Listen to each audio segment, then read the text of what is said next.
build some rain from the beaches as we get into Monday afternoon, and noticing they're scattered too, at least to start. And that's a big question. What happens out in the tropics? We know that we've got Category 4 potentially Humberto forming here. Right now, Humberto 4 at this hour actually continuing to track north and east with winds expected of 145 to higher with this storm. We're also looking at the system potential tropical cyclone 9. It is tracking close to the coast and then could make a turn. So we're watching the potential tropical cyclone 9 still forming. It hasn't actually formed yet. It's interacting with land here, and because of that, we don't have that center of the storm starting to intensify just yet. We do expect this storm system, though, potentially now to curve. This is the National Hurricane Center official track. We're going to see this change a whole lot over the next 48 hours. By Sunday afternoon, we're going to have a better handle on what's happening, because by that point, it may become Imelda, and it could potentially be that Category 1 hurricane somewhere along the coast,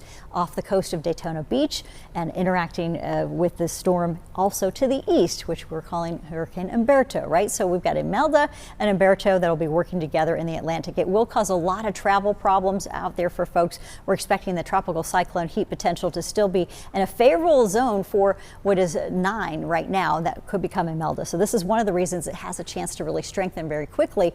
And because it's near the coast, we're not going to have a big chance to react if it does move inland. So we do want you to be prepared when we have a lot of forecast challenges with the system. Does it stall close to the front? Will we have that upper level pattern helping to draw it in?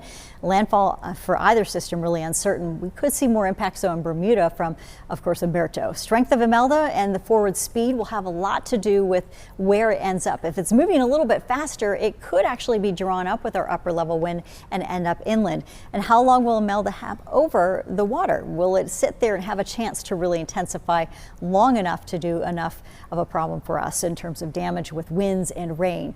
And will that wind shear weaken the storm at all? So a lot of that will be dependent on what happens with Imelda. So we're looking at the twin tropical trouble for the southeast over the next couple of days. Our timing for North Carolina impact Monday through Thursday.